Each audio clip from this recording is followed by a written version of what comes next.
നമസ്കാരം. നേര്യമംഗലം പെട്രോൾ പമ്പിന് സമീപം അഗ്നിബാധ. ഇന്ന് വൈകിട്ട് 7:30 അടുത്താണ് തീപിടുത്തമുണ്ടായത്.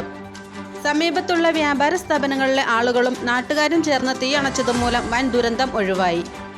സംഭവ സ്ഥലത്തുനിന്നും 20 മീറ്റർ മാറി പെട്രോൾ പമ്പ് സ്ഥിതി ചെയ്യുന്നുണ്ട്. പെട്രോൾ പമ്പിന് സമീപം ഉപേക്ഷിക്കപ്പെട്ട രീതിയിൽ കണ്ടുവന്നിരുന്ന ഉന്തുവണ്ടിയാണ് കത്തി നശിച്ചത്. തീ പടരാനുണ്ടായ കാരണം വ്യക്തമായിട്ടില്ല.